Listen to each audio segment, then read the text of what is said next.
Bismillahirrahmanirrahim. Assalamualaikum warahmatullahi wabarakatuh. Salam sejahtera bagi kita semua. Hari ini saya akan memaparkan mengenai aksi nyata diseminasi modul 1.4 budaya positif yang telah saya lakukan. Sebelumnya perkenalkan, nama saya Dini Isnaini Effendi, CGP Angkatan 10, Kabupaten Serang, Provinsi Banten. Saya berasal dari SMK Negeri 1 Waringin Kurung. Berikutnya perkenalkan fasilitator saya yaitu Bapak Sumadi MPD dan pengajar praktik saya yaitu Bapak Husaini MPD.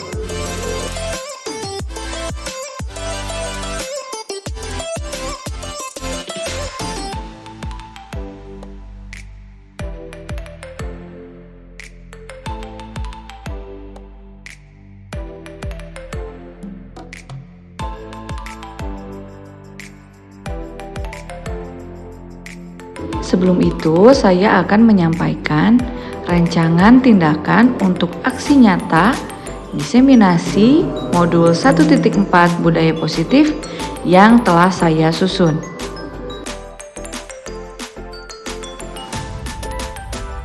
Rancangan tindakan aksi nyata tersebut terdiri atas latar belakang, tujuan, tolak ukur, lini masa atau langkah-langkah tindakan, kemudian dukungan yang dibutuhkan.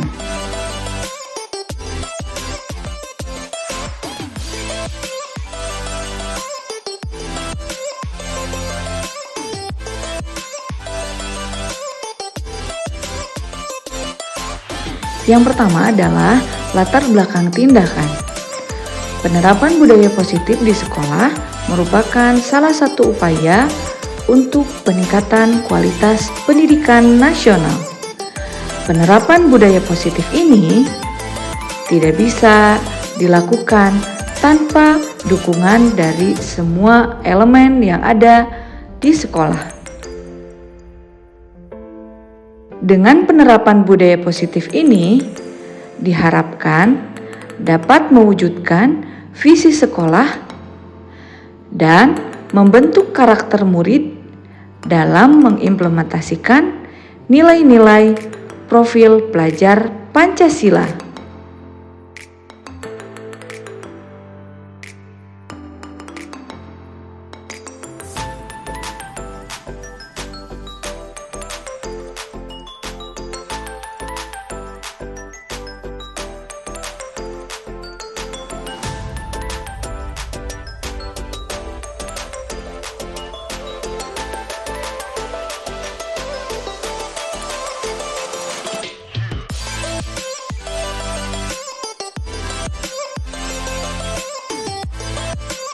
Tujuan dari tindakan yang dilakukan adalah menumbuhkan budaya positif dalam pemahaman posisi kontrol sebagai guru dan kesepakatan kelas.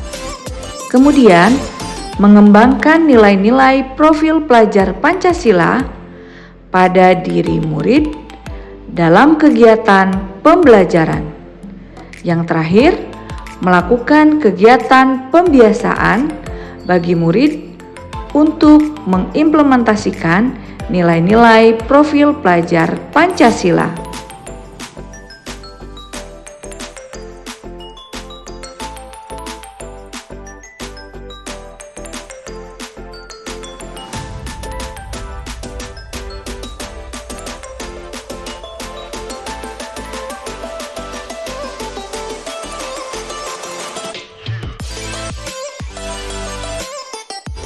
Tolak ukur tindakan ini adalah murid mampu memahami keyakinan kelas berdasarkan kesepakatan yang telah dilakukan. Peserta dapat mengaplikasikan nilai-nilai profil pelajar Pancasila secara sadar dan berkesinambungan dalam proses belajar. Kemudian, murid dapat terlibat aktif dalam kegiatan sekolah dengan secara sadar mengamalkan nilai-nilai profil pelajar Pancasila sehingga tercipta pembelajaran yang menyenangkan dan berpihak pada murid.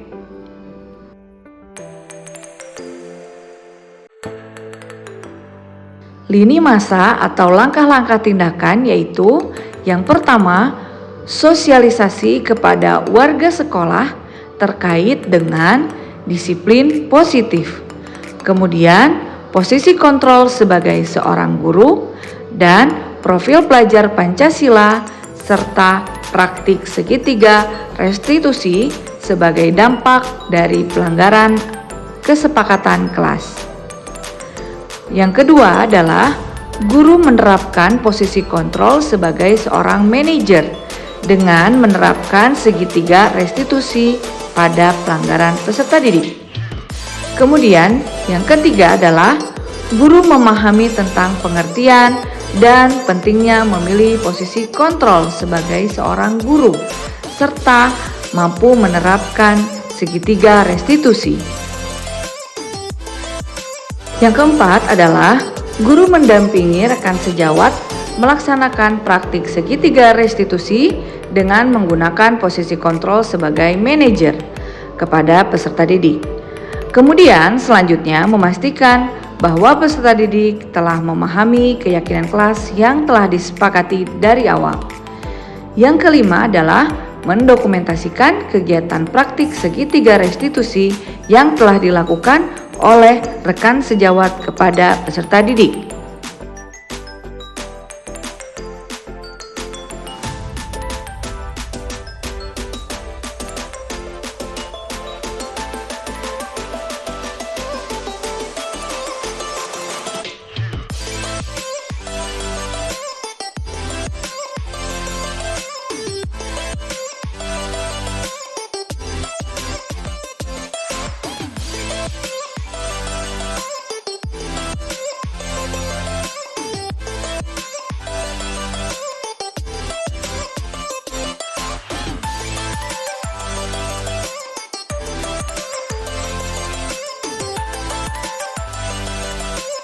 Langkah berikutnya adalah dukungan yang dibutuhkan. Dukungan dari seluruh warga sekolah serta partisipasi aktif orang tua di rumah dalam membiasakan budaya positif, dedikasi seluruh warga sekolah sebagai role model atau teladan bagi peserta didik dalam menanamkan budaya positif di sekolah. Yang terakhir adalah kolaborasi seluruh warga sekolah dalam menciptakan serta membiasakan budaya positif di lingkungan sekolah.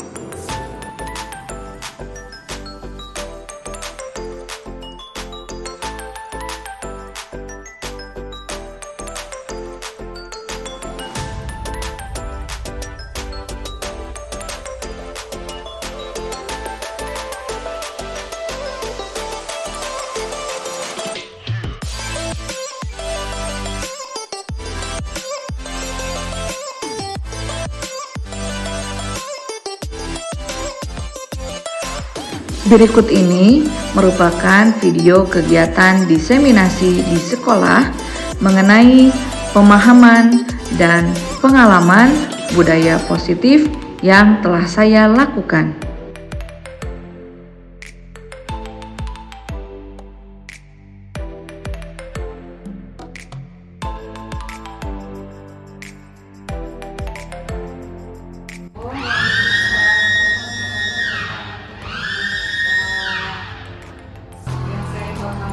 Bapak Ibu Dewan Guru beserta staf, kebetulan alhamdulillah ada Bu Yayah yang mewakili. Puji dan syukur malah kita panjatkan kepada Allah Subhanahu wa Ta'ala karena berkat rahmat dan karunia-Nya, alhamdulillah kita dapat sama-sama berkumpul dalam keadaan sehat walafiat. Salawat serta salam semoga tercurah kepada junjungan alam yakni Nabi besar Muhammad Sallallahu Alaihi Wasallam.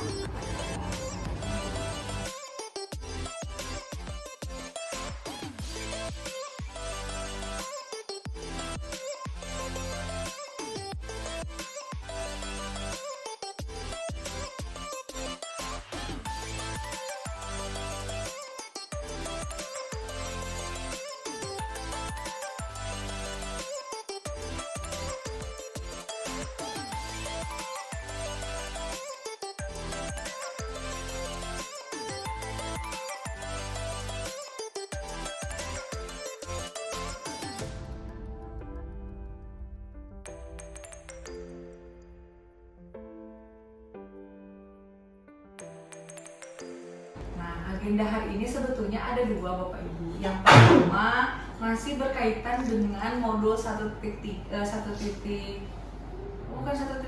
sekarang 1.4 tentang budaya positif Bapak Ibu.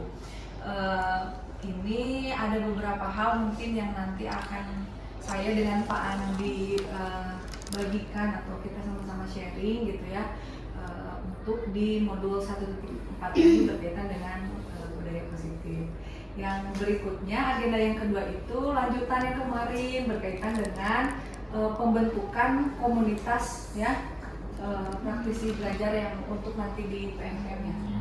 Jadi hari ini Bapak Ibu, saya diberikan kesempatan untuk sharing berkaitan dengan aksi nyata modul 1.4 ini, soal budaya positif apa yang maksudnya kita bagikan di sekolah.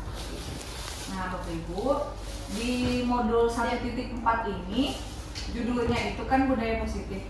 Di dalamnya itu ada beberapa hal Bapak Ibu ya. Ini berbicara mengenai restitusi dulu Bapak Ibu ya. Kalau secara pengertian yang saya dapatkan Bapak Ibu, secara sederhananya restitusi itu adalah suatu proses dialog yang dilakukan oleh guru di sekolah atau orang tua kita di rumah gitu ya, agar dapat menghasilkan murid atau anak kalau di rumah begitu ya, yang mandiri dan bertanggung jawab. Jadi restitusi itu adalah yaitu sebuah dialog. Nah, dalam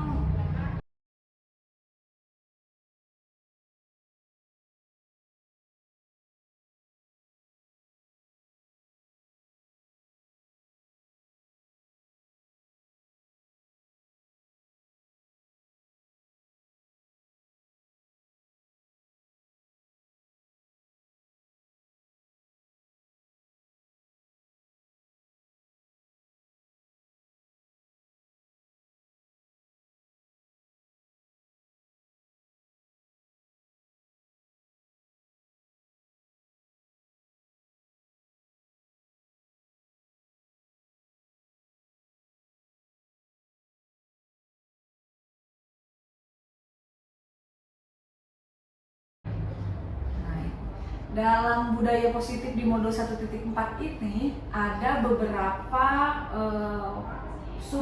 bagian Bapak Ibu ya. Yang saya mau sharingkan di sini adalah berkaitan dengan restitusi 5 posisi kontrol kita sebagai seorang guru Bapak Ibu. Kenapa ini tadi saya dan Pak Andi pilih? Karena memang kalau saya pribadi Bapak Ibu, ketika saya mempelajari ilmu di CGP, saya seperti pengakuan dosa. Seperti pengakuan dosa itu yang memang ternyata 5 posisi kontrol ini yang sering saya gunakan itu yang mana gitu, malah banyaknya yang punya teori ini adalah Dian Gosen dalam bukunya tentang restitusi, yang mengungkapkan bahwa guru itu perlu meninjau kembali katanya penerapan disiplin di dalam ruang kelas mereka itu selama ini tuh seperti apa. Apakah mereka itu telah efektif? Apakah sudah berpusat pada murid misalnya? Ataukah sudah memerdekakan gitu? Atau sudah seperti apa? Bagaimana kondisi yang terjadi saat ini berkaitan dengan posisi kontrol kita sebagai seorang guru? Gitu. Nah, apa saja posisi kontrol kita sebagai seorang guru? Tadi belum apa-apa Bu Pinda udah kasih clue-nya. Yang pertama itu posisi penghukum Bapak Ibu ya. Nah, ini. Yang pertama ini adalah posisi penghukum.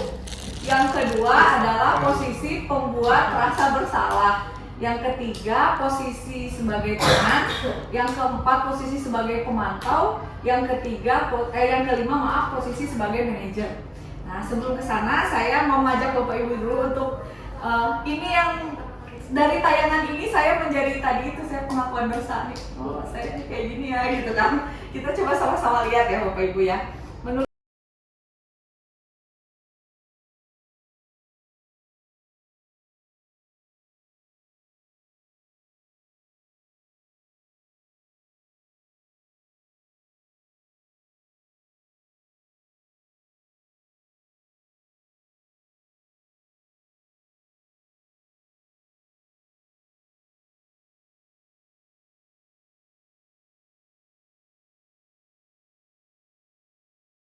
Bapak Ibu ini posisi apa?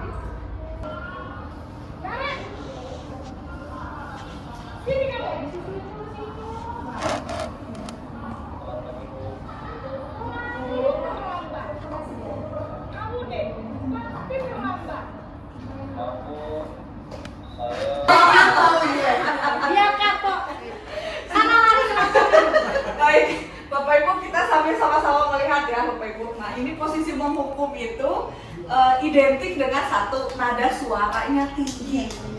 Padahal kita semuanya nada stereo ya. Nada suaranya tinggi katanya. Bahasa tubuhnya, matanya melotot. Ya biasa juga kita mau melotot gitu kadang matanya. Terus jarinya menunjuk katanya Bapak Ibu, atau ya cenderung menghardik gitu katanya yang posisi kontrol sebagai penghukum. Nah ini kemungkinan murid itu bisa marah Bapak Ibu, bisa berontak dan bisa agresif atau ya dia mendendam gitu ya. Kemudian seorang penghukum ini bisa menggunakan hukuman secara fisik maupun verbal gitu ya. Nah selanjutnya yang ini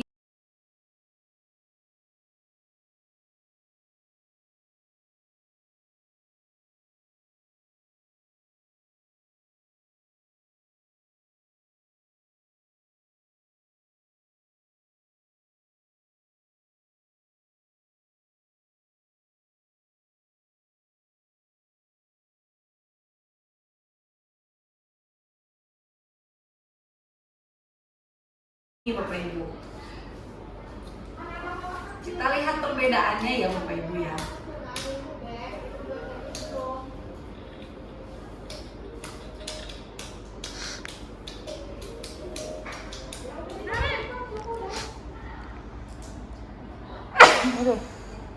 Aduh, kok chicken? Aduh, chicken.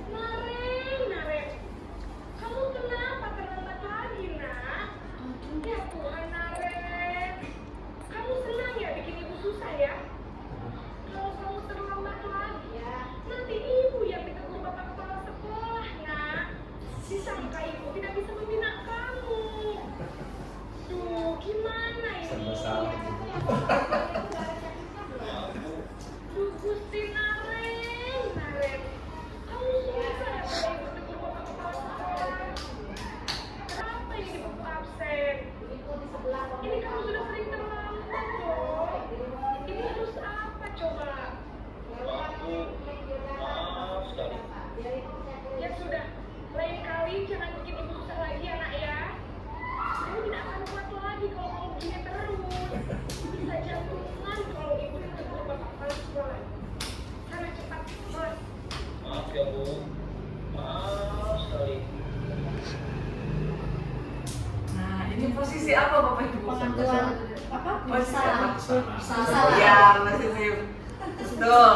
Membuat merasa bersalah. Salah. Biasanya guru-guru yang posisi kontrolnya membuat merasa bersalah ini suaranya memelas, halus gitu ya, Tajam. halus tapi nyelekit gitu ya.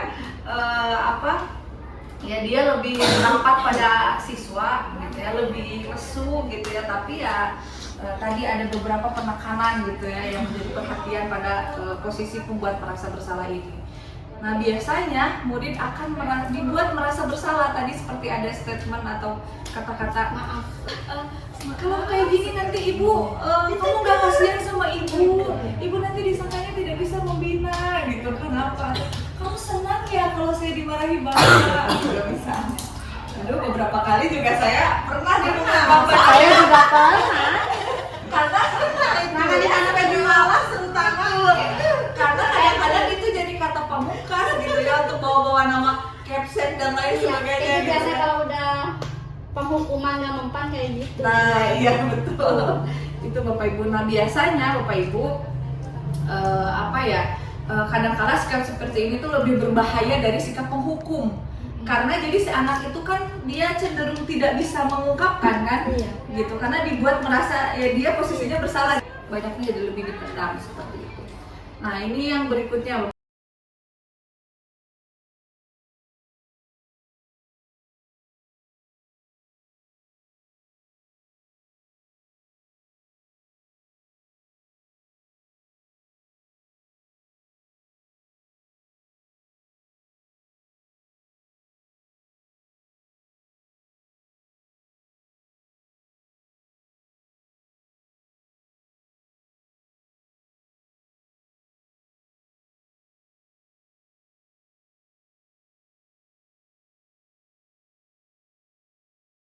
Bapak Ibu.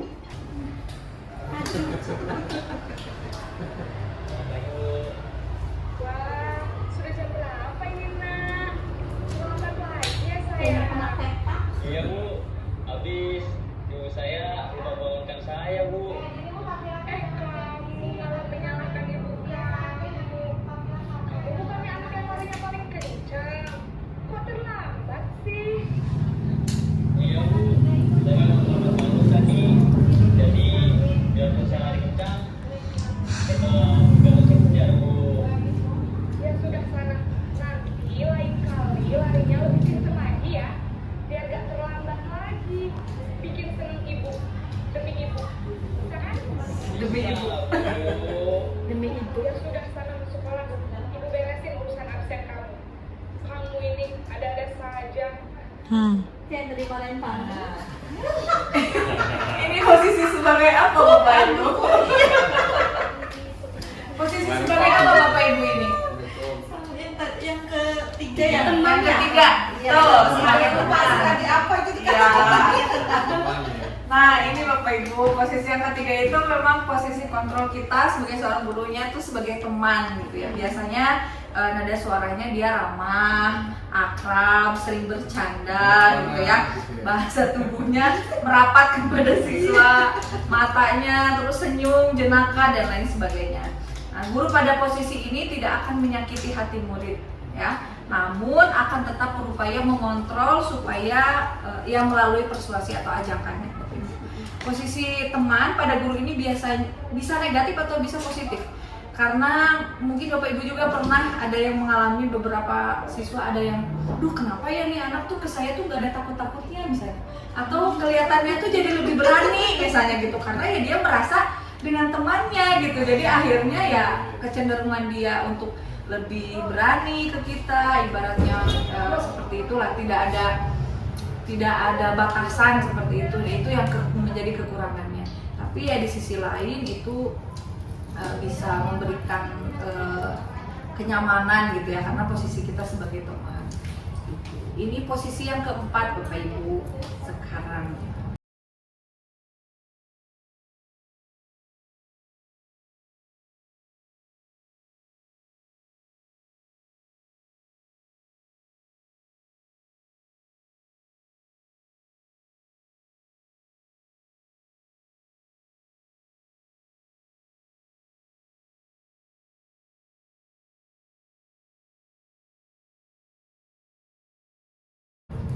Kita lihat perbedaannya.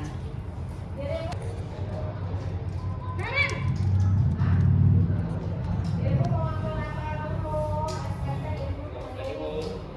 Mem, apa peraturan sekolah kita tentang jam berapa kita harus masuk sekolah, Nak? Kita harus di sekolah jam 7 bu. Iya, betul. Sekarang sudah jam 7.20. Kalian sudah tahu konsekuensinya jika terlambat hadir? Paham bu, saya harus tinggal kelas pas jam istirahat selama 20 menit. Iya, benar. Konsekuensinya demikian. Jadi nanti jam 9.30 pas istirahat, kamu harus tinggal di kelas, kerjakan tugas laporan untuk surat tinggalan kamu, ya? Baik bu. Ini posisi yang keempat Bapak Ibu. Posisinya sebagai pemantau. Ya. Nada suaranya biasanya datar, bahasa tubuhnya formal. Karena biasanya posisi ini tuh menganggap anak-anak tuh udah tahu peraturan apa yang diberlakukan di sekolah ini, kemudian konsekuensi apa yang akan mereka dapatkan ketika mereka melakukan pelanggaran. Jadi dia lebih datar aja gitu, karena menganggapnya ya tahu kalau anak terlambat kan tadi ditanya, kamu sudah tahu hukumannya apa? Sudah tahu bu, berarti saya tidak diperbolehkan untuk ikut di jam pelajaran seperti itu. Nah, kekurangannya di posisi pemantau ini ya kita memerlukan kegiatan tambahan untuk memantau aktivitas anak ketika misalnya mereka tidak diizinkan untuk masuk kelas, kan mereka ada di luar kelas tuh. Mereka otomatis kita juga perlu memperhatikan nih kemana anak ini pergi, jangan sampai ya mungkin banyak terjadi Bapak Ibu, anak nggak boleh masuk ke kelas, misalnya kesiangan pelajaran saya, jangan masuk kamu, keluar sana. Ya mending kalau yang memantau ini pada akhirnya tetap kita perlu memantau kemana si anak ini sejauh mana pemahaman dia terhadap konsekuensinya yang akan dia terima, seperti itu. Nah, ini posisi yang terakhir Bapak Ibu.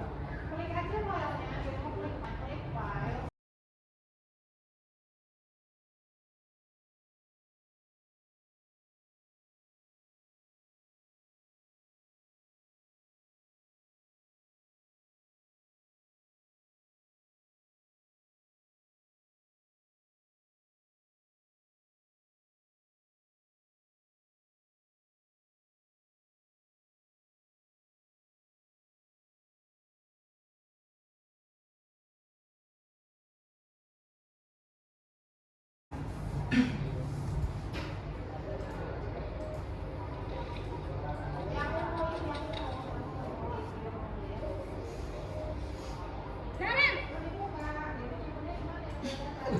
Aduh lagi. selamat pagi Naren. Udah senyum sama Saya gurunya. terlambat. Iya, sekolah masuknya jam 7, sekarang sudah jam 7.20. Jadi sekarang bagaimana ini Naren? Maaf Bu, saya lupa setel alarm saya semalam. Baiklah, menurut kamu, keyakinan sekolah yang mana yang perlu kamu tingkatkan? Menghargai diri sendiri dan orang lain mungkin ya Bu. Setuju. Jadi, apakah Naren meyakini prinsip saling menghormati tersebut? Iya Bu, saya meyakininya. Apakah Naren bersedia memperbaiki masalah keterlambatan ini? Bersedia Bu. Bagaimana kamu akan perbaiki masalah keterlambatan ini? Saya akan coba untuk tidak lupa menyetel alarm saya Bu. Baik, kalau Naren lupa menjadwalkan, ada orang yang kira-kira bisa bantu mengingatkan tidak? Ada Bu, kakak saya, Kak Emma. Ada lagi selain Kak Emma? Selain Kak Emma, ada ibu saya.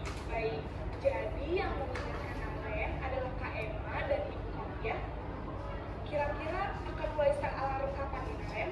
Setelah pulang sekolah, akan segera saya lakukan. Belajar.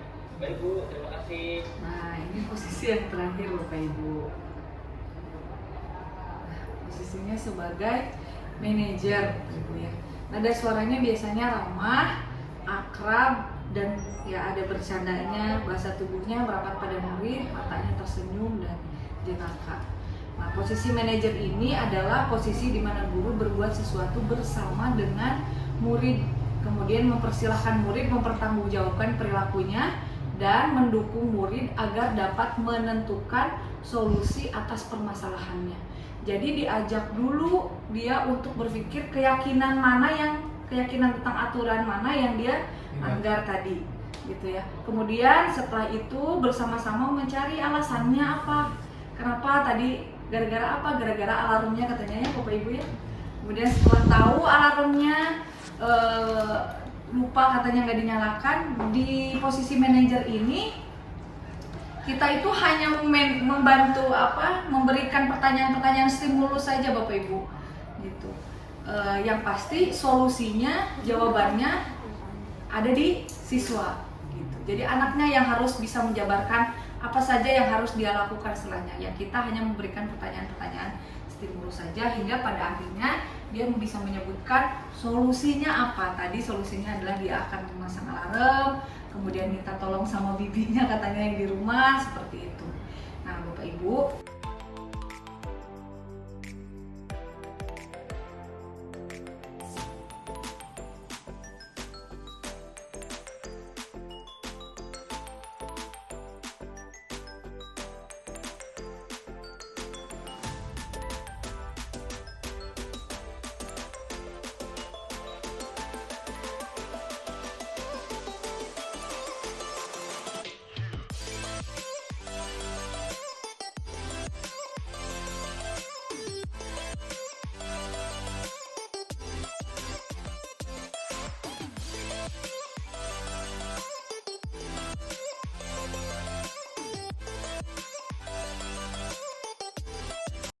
dari 5 posisi itu kira-kira Bapak Ibu posisi mana menurut Bapak Ibu yang kalau yang diinginkan yang seperti apa, yang mana Bapak Ibu? Kira-kira Ini Manajer ini ya, manajer Iya, ya, adem ya. adem kayak gitu ya. terus anak bisa oh iya saya harus mengurus begini. Iya. Nah, Kalau yang terjadi Juga tidak. mudah-mudahan pada penerapannya Bapak Ibu bisa menerapkan ke yang lebih berpusat lah kepada murid seperti itu. Nah, itu mungkin Bapak Ibu ya ini karena memang tujuan dari restitusi posisi kontrol seorang guru itu adalah menciptakan murid-murid yang mandiri, merdeka dan bertanggung jawab. Itu mungkin Bapak Ibu sedikit yang bisa saya bagikan. Ada yang mau didiskusikan tidak Bapak Ibu? Sebenarnya itu lebih bagus ya ke anak itu. Cuman kalau kita kembali lagi di zaman dulu dengan gaya mengajar seperti atau memberi hukuman seperti itu anak-anak dulu itu kayaknya lebih jadi gitu. Saya jujur, saya termasuk guru yang agak keras kalau ngomong ke anak gitu tuh. Saya sering melakukan hal yang dua itu. Gitu. Kalau menghukum, saya juga sering kesepakatan sama anak. Mau berubah, kalau nggak berubah, ibu suruh nanti setiap datang kamu motongin rumput. Motong nggak saya suruh fisik kan, tapi ini untuk kebersihan kita semua gitu. Itu cuma rada gimana ya, gitu tuh kayak di hati itu apa gitu tuh, nggak kayak ini. Terima kasih Bu Nia atas masukannya. Izin sedikit mengomentari ya Bapak Ibu. Berkaitan dengan aktivitas siswa juga di pembinaan yang harus menandatangani dan lain sebagainya gitu ya. Setiap hari memang anak-anak saya berikan kewajiban untuk datang ke saya dan wali kelas gitu ya setiap hari. Sebetulnya kuncinya itu menurut saya di langkah pertama tadi menstabilkan identitas. Setelah itu baru validasi tindakan yang salahnya. Nah, sebelum proses saya memberikan kertas yang hanya secari kertas itu, saya melewati proses itu yang lumayan cukup panjang dan bukan hanya satu kali pertemuan Bapak Ibu. Tapi ini bisa dirasakan perbedaannya ketika gitu si segitiga restitusi ini yang diterapkan dengan yang tidak kan. Ketika konselingnya tuh hanya satu pertemuan atau tidak lebih dari satu pertemuan lah, langsung dikasih pembinaan. Itu berbeda dengan hasilnya ketika kita melewati beberapa tahap konseling kemudian diberikan pembinaan itu. Jadi dianya sudah apa ya, sudah menstabilkan identitasnya dulu gitu ya, dengan memvalidasi kebutuhannya dia dulu, kondisi yang salahnya itu apa sampai dia menyadari dulu. Jadi si solusinya itu bukan dari kita gitu, bukan dari saya di BK gitu, tapi memang dari siswa itu memang butuh gitu, betul Bu gitu. Nah, ketika siswa melangkahkan kakinya ke BK, mengetukkan pintunya ke sini pun itu sudah ada yang tahap ketiganya gitu ya, sudah masuk gitu kan ke sana. Menurut saya pribadi gitu, karena itu bisa masuk dalam kategori yang ya masuk dalam sedikit berhasil mungkin ya. Iya. Yang tidak berhasilnya yang mana? Yang dia malah jadi tidak datang ke sekolah. Ya kan dari 70 siswa yang saya panggil ada juga memang gitu ya, harus segitiga restitusi lagi nih mungkin gitu ya, harus balik lagi. Itu pun ada yang seperti itu, tapi saya lagi-lagi mungkin ya kita juga sebagai guru di sini perlu menghargai proses sekecil apapun perubahan yang dia munculkan begitu. Karena untuk memvalidasi kebutuhan dia tadi itu ya Pak, yang dari kesenangan, keinginan, apa namanya, kebutuhan dasarnya dia itu ya kan kita juga nggak bisa menyamaratakan semua kebutuhan dasar siswa, pasti berbeda-beda gitu. Tidak semuanya dasarnya kesenangan, tidak gitu kan. Bahkan mungkin ada Pak sekarang yang sudah mulai memikirkan, saya untuk besok jajan saya harus kerja. Berarti kan kebutuhan dasarnya sudah berbeda lagi. Insya Allah Bapak Ibu ada kesenangan atau kebanggaan tersendiri ketika si segitiga restitusi ini berhasil kita terapkan gitu ya. Beda gitu ke anaknya juga responnya itu, karena memang dia butuh, saya mau atas dasar tadi intrinsik tadi, bukan dari karena budininya yang bawel gitu. Kalau di sini mungkin karena sedikit kolaborasi antara kebawelan ini dengan kesadarannya seperti itu mungkin ya Bu. Jadi memang butuh perjuangan.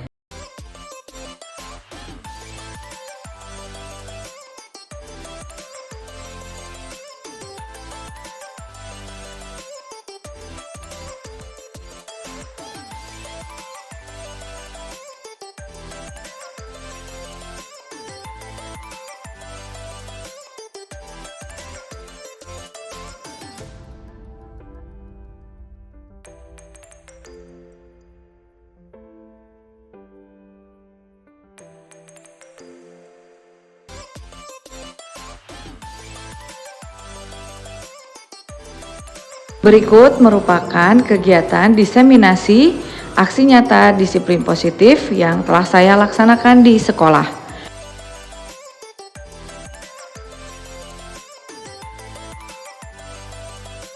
Nah, ini adalah dokumentasi kegiatan diseminasi penerapan disiplin positif di sekolah.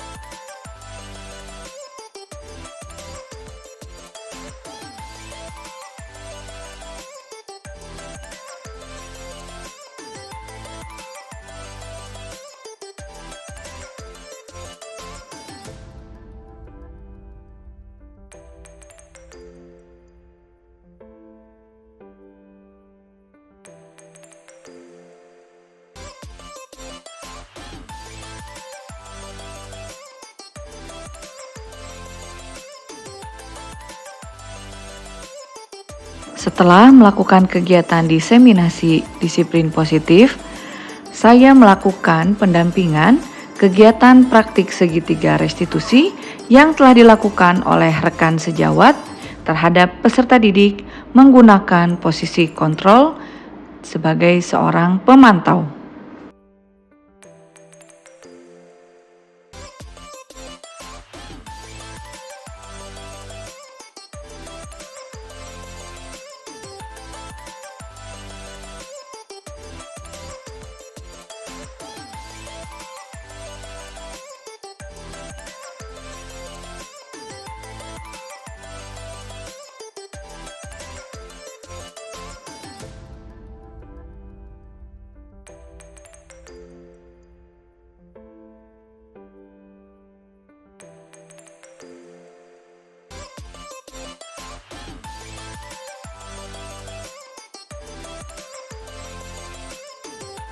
Deskripsi kasus segitiga restitusi pendampingan rekan sejawat adalah salah satu guru bernama Ibu Kori sedang melaksanakan piket KBM dan didapati salah satu murid bernama Farel terlambat masuk sekolah karena ia bangun kesiangan.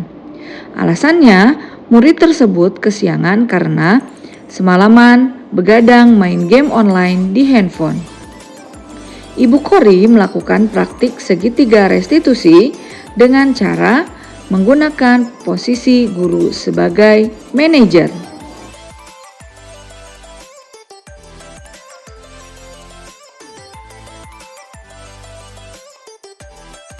Farel, kenapa kamu terlambat? Iya Bu, maaf Bu. Sekarang kan sudah jam 8, kan kita masuk jam 7. Iya Bu, maaf semalamnya soalnya main game terus kesiangan banget Bu. Kira-kira menurut Farel, main game sampai larut malam itu bagus apa enggak? Enggak Bu, Lalu apa yang akan Farel lakukan? harusnya saya bisa menyesuaikan waktu Bu supaya tidak terlalu malam tidurnya Bu. Kira-kira di rumah Farel ada siapa? Di rumah tinggal sama orang tua Bu, sama keluarga. Kira-kira ada nggak yang bisa membantu Farel untuk membangunkan Farel? Ada Bu, Siapa? orang tua. Orang tua. Sama alarm juga Bu. Orang juga. Oke, bagus. Menurut Farel, keyakinan apa yang Farel langgar? Keyakinannya di kedisiplinan waktu Bu. Terus saya nggak bisa masuk pelajaran pertama. Terus dikasih konsekuensi suruh baca buku Bu di perpustakaan. Terus nanti jam kedua Farel masuk kelas. Ya betul, sekarang kamu sudah tahu keyakinan apa yang sudah kamu langgar dan konsekuensi yang akan kamu jalankan. Nah sekarang si Farel mau bagaimana? Iya Bu, maaf Bu, Farel nggak akan ulangin lagi Bu. Terus nanti juga mau pasang alarm sama dibangun sama orang tua Bu. Saya berjanji nggak akan ulangin lagi Bu. Sip, semangat ya, Iya, Bu. supaya tidak kesiangan lagi. Iya Bu, baik, terima kasih. Sama-sama. Iya Bu. Semangat ya. Iya Bu, Farel mau ke perpus dulu ya Bu. Silakan.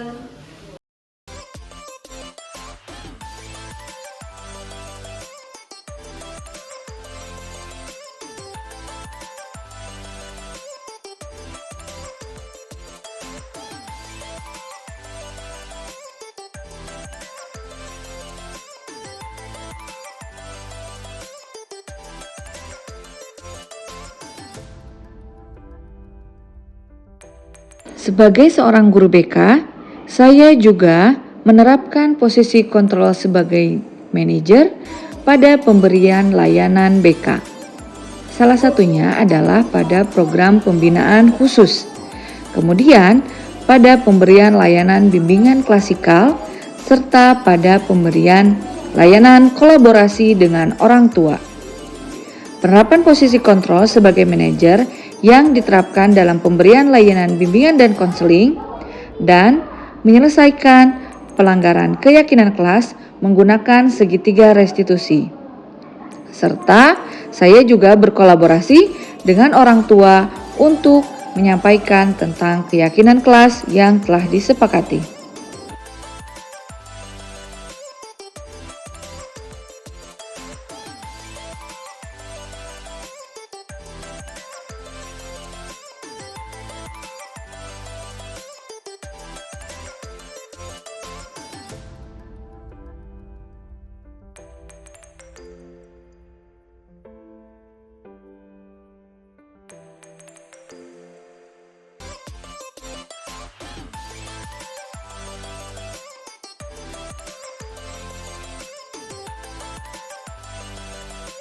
Berikut merupakan dokumentasi kegiatan layanan bimbingan dan konseling yang melakukan penerapan posisi kontrol guru sebagai seorang manajer. Kemudian, pada penyelesaian permasalahan pelanggaran keyakinan kelas menggunakan segitiga restitusi. Dalam hal ini, saya memanggil atau berkolaborasi dengan orang tua, kemudian berkolaborasi dengan wakasek kesiswaan, dan kemudian melakukan layanan bimbingan dan konseling menggunakan penerapan segitiga restitusi.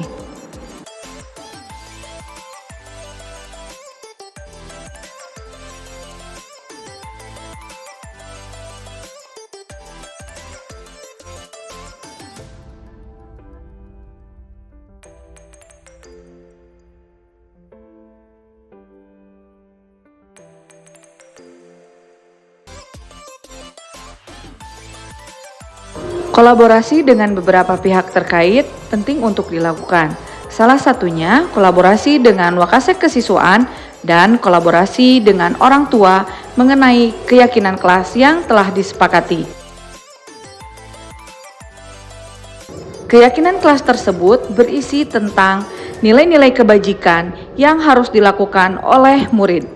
Harapannya, nilai-nilai kebajikan tersebut dapat terwujud bukan hanya di sekolah, melainkan dengan dukungan orang tua, nilai-nilai kebajikan tersebut dapat ditunjukkan oleh murid di rumah.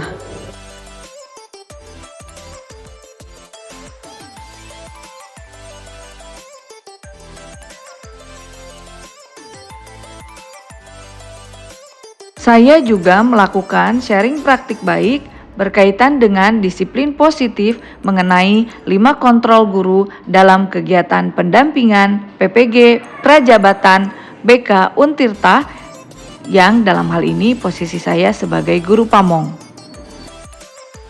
Berikut merupakan kegiatan Zoom meeting yang saya lakukan.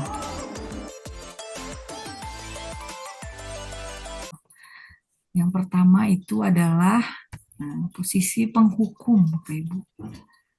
Yang kedua adalah posisi pembuat rasa bersalah. Yang ketiga adalah posisi teman.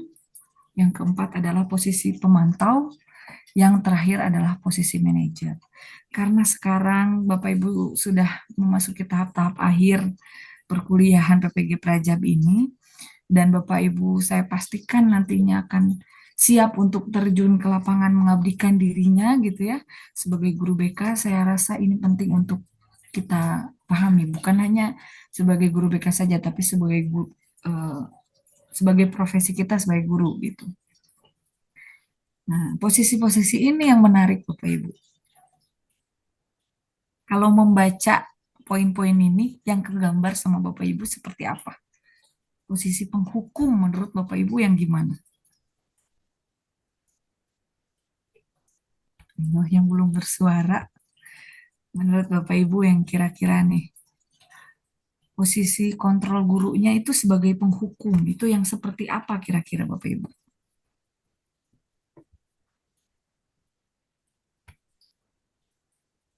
Bu Okta. Silahkan Bu Okta.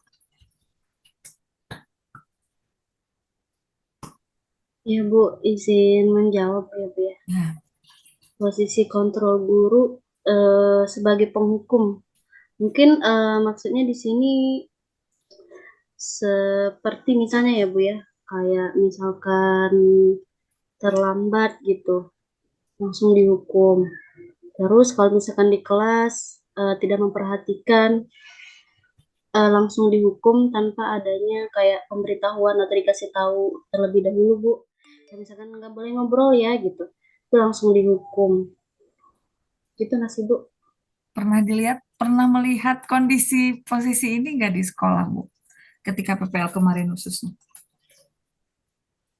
eh Berkaitan dengan penegakan kedisiplinan positif ya. Kan ini berkaitan dengan Positif. disiplin positif. Pernah nggak Ibu melihat posisi ini di sekolah? Pernah Ibu, Pernah. Contohnya seperti apa, Bu? kemarin ya Bu ya, lagi upacara kan. Nah, terus anak-anak kelas 7A sama 7B itu pas pengucapan ulang Pancasila, mereka tuh sengaja kayak ngomongnya di terakhirin Bu, jadi kedengaran banget kan. Ya, Nah, ya. pembina upacaranya tuh langsung ngeh gitu, terus akhirnya dikasih hukuman pas setelah upacara anak kelas 7A sama kelas 7B itu yang cowok khususnya Bu nggak boleh bubar dulu. Jadi kayak dikasih semacam hukuman gitu, tapi yang berdampak positif gitu, Bu. Gimana hukuman yang berdampak positifnya, Bu? Mungkin dikasih tahu kalau seperti itu nggak boleh, terus kayak bikin perjanjian lagi nggak akan mengulangi. Terus kemarin juga kalau yang terlambat, hukumannya juga bentuknya positif, Ibu. Kalau di SMP 1, kayak misal nih, menghubungi wali kelasnya masing-masing buat nanti hukumannya apa. Nah, kemarin kalau wali kelasnya itu menghukum dengan cara setoran surat-surat ayat pendek gitu, Bu, buat yang terlambat. Oke. Agak mirip-mirip antara pemberian hukuman dengan pemberian konsekuensi ya. Ya.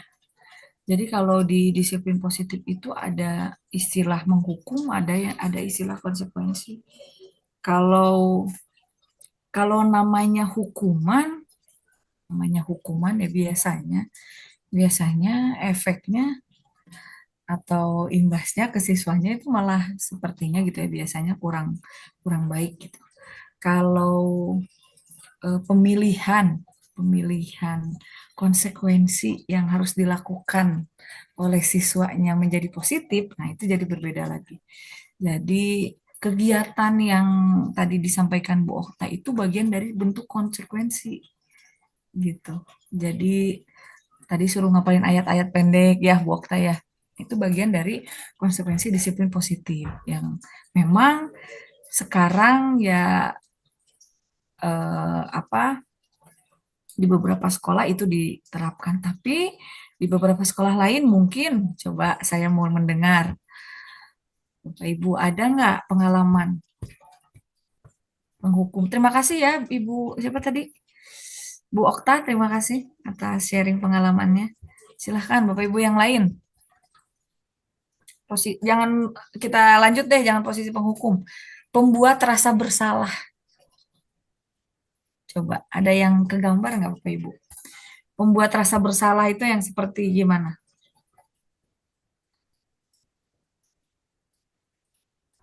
Coba Pak Gagah, silahkan Pak Gagah nih.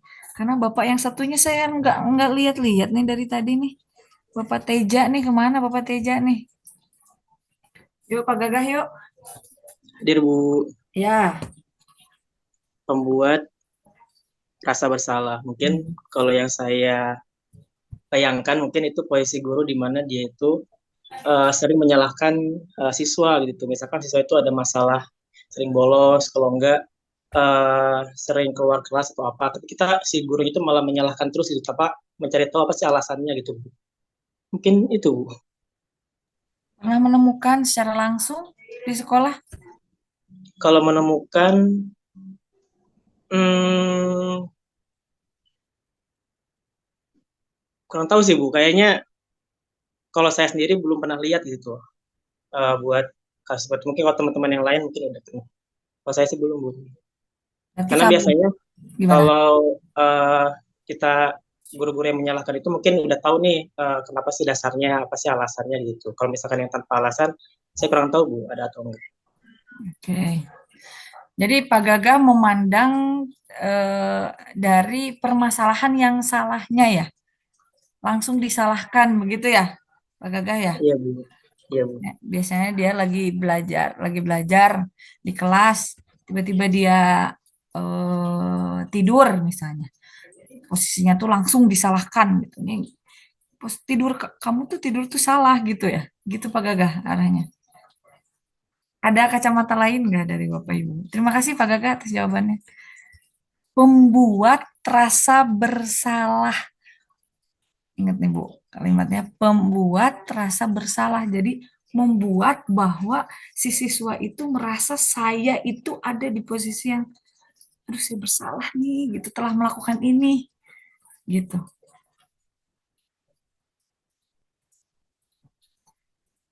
Pernah nggak Bapak Ibu mendengar seorang atau kita sebagai guru BK berbicara seperti ini kepada siswa? Kamu nggak kasihan ya sama ibu?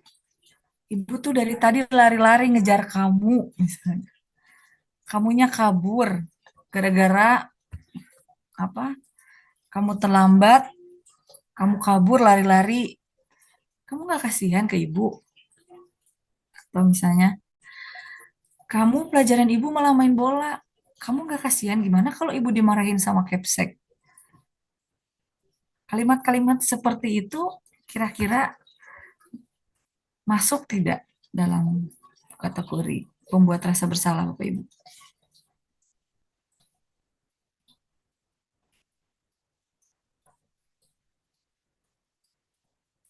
Masuk tidak? Jadi posisi kontrol untuk guru yang pembuat rasa bersalah itu dari kalimat atau kata yang dia ucapkan yang membuat si konseli atau eh, apa muridnya itu merasa bahwa oh iya ya saya kasihan si ibu lari-lari di tadi karena apa namanya gejar saya atau aduh iya ya kasihan nanti ibunya dimarahin sama Kepsek. Jadi bukan dari kesadaran dia bahwa dia melakukan kesalahan gitu, tapi karena kita sebagai gurunya tuh meminta apa? Meminta belas kasihan supaya siswanya tuh tahu bahwa apa yang telah kita lakukan gitu. Dan posisi ini yang biasanya membuat mental seorang anak itu menjadi lumayan terganggu karena dia akan merasa bahwa posisinya itu wah bener-bener nih saya tuh bersalah banget telah membuat si ibu capek sana sini misalnya gitu itu ya. Terus ada posisi sebagai teman. Nah ini,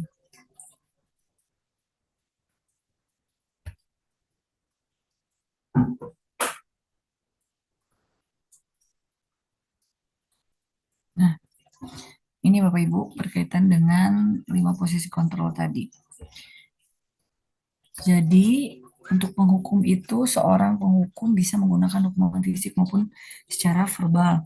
Kalau di Bu siapa tadi yang lagi upacara itu ada mungkin yang sini kamu ke depan, hormat dulu sama bendera. Nah, itu kan beberapa posisi kontrol bahwa guru tersebut melakukan penghukuman. Ada juga yang membuat orang merasa bersalah yang tadi saya bilang. Pada posisi ini biasanya guru akan bersuara lebih lembut gitu. Tapi secara tidak langsung kita membuat siswa kita itu merasa bahwa oh iya iya ini gara-gara saya nih saya kayak gini. Jadi pandai untuk merangkai kata-kata itu yang pada akhirnya sebetulnya ada dampak yang kurang untuk siswa. Berikutnya sebagai teman ya, guru pada posisi ini tidak akan apa? Guru pada posisi ini tidak akan menyakiti murid, namun akan tetap berupaya mengontrol murid melalui persuasi atau ajakan. Jadi posisinya dia berperan sebagai teman yang untuk apa? Berjalan beriringan gitu ya. Hanya tantangannya biasanya ketika kita memposisikan diri sebagai teman harus bisa membatasi bagaimana eh, siswa itu tetap ada batasan gitu.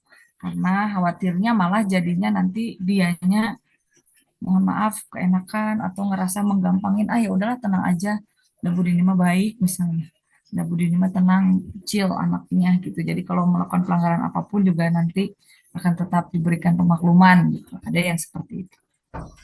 Yang berikutnya ada posisi monitor atau pemantau. Nah, monitor ini berarti mengawasi. Jadi posisi guru itu ada yang kita lihat dulu nih, apa nih yang bakalan dia lakukan. Atau dilihat dulu dampak dari dirinya. Dia tuh seperti apa gitu yang telah dia lakukan. Nah, yang terakhir ini posisi yang paling pas Bapak Ibu untuk dimiliki oleh kita sebagai seorang guru, yaitu posisi sebagai seorang manajer ya. Nah, posisi ini merupakan posisi terakhir, jadi posisi mentor di mana guru itu berbuat sesuatu bersama dengan muridnya. Terus mempersilahkan murid untuk mempertanggungjawabkan perilakunya dan mendukung murid agar dapat menemukan solusi atas permasalahannya sendiri. Jadi, itu Bapak Ibu 5 posisi kontrol yang mudah-mudahan Bapak Ibu dapat aplikasikan ya nanti ketika Bapak Ibu telah terjun ke lapangan menjadi guru BK seutuhnya seperti itu. Nah, ini ada beberapa bukan motivasi ya, ada kata-kata menarik.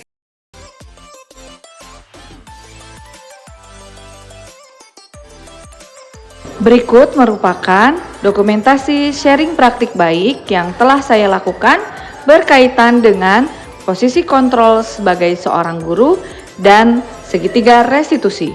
Hal ini penting saya lakukan karena pendidikan Prajab BK Untirta akan mencetak guru-guru profesional yang pada dasarnya harus memahami 5 konsep posisi kontrol sebagai seorang guru dan segitiga restitusi.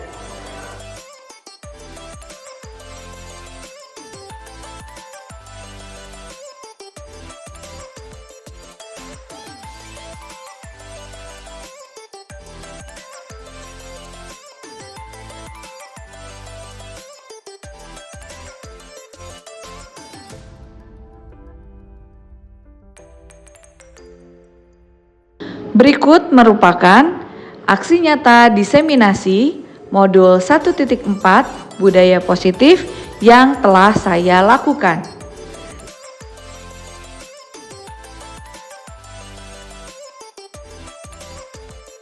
Terima kasih atas perhatiannya. Saya ucapkan terima kasih.